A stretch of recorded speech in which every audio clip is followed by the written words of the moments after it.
నమస్కారం అండి. నారా లోకేష్ గారు, విద్యాశాఖ మంత్రి గారు, ఉపాధ్యాయ ఉద్యోగ సంఘాలన్నీ కూడా ఏకమయ్యి అన్ని యూనియన్లు కూడా మీకు ఒక నోటీస్ ఇచ్చి, అయ్యా మాకు ఈ వెబ్ కౌన్సిలింగ్ వద్దు, దానివల్ల మాకు చాలా ఇబ్బందులు ఎదురవుతున్నాం, మాకు మాన్యువల్ కౌన్సిలింగ్ కావాలి అంటున్నాయి అంటే దానిలో ఒక ఉద్దేశం ఉంటుంది. మీ దగ్గర ఉండి ఏసీ రూమ్లో కూర్చొని ఐఏఎస్లు ఐపీఎస్లు ఇచ్చే సలహాలను బట్టి మేము కేవలం వెబ్ కౌన్సిలింగే చేస్తాము అని మీరు బాధ పెట్టద్దండి. అయ్యా, మీ గెలుపులోను మీ కష్టాల్లో మీకు తోడుగా నిలబడింది మొత్తం ఉపాధ్యాయులు, ఉపాధ్యాయుల కుటుంబాలు, ఉపాధ్యాయుల బంధు మిత్రు సమూహాలన్నీ కలిపితేనే ఈ మెజార్టీ ఓట్లు వచ్చాయి.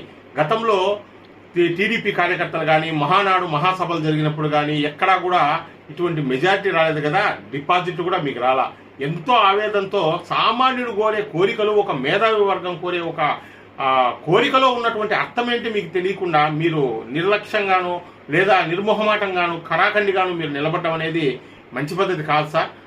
మేము మీకు ఓట్లేసి గెలిపించినందుకు మీ అందరికీ కూడా నమస్కారాలు. కూటమి ప్రభుత్వానికి ఇప్పటికీ కూడా ఇక్కడ ఏమి రామరాజ్యం ఏమి రాలేదు, ఇక్కడ రాక్షస రాజ్యము దాన్ని విన్నాడేటటువంటి సమస్యలు అవే ఉన్నాయి.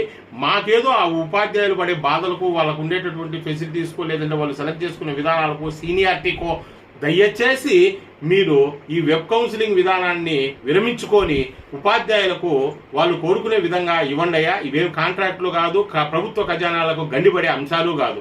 మహానాడు నిర్వహణకు మొత్తం రాష్ట్ర వ్యాప్తంగా జన సమీకరణ చేసుకున్నటువంటి మీరు కేవలం ఉపాధ్యాయుల నిర్వహణ కోసం జిల్లా కేంద్రాల్లో నార్మల్గా ఈ వెబ్ కౌన్సిలింగ్ క్యాన్సిల్ చేసి మాన్యువల్ కౌన్సిలింగ్ ఇవ్వలేరా? అర్థం చేసుకుంటారని ఆశిస్తున్నాం. నమస్కారం.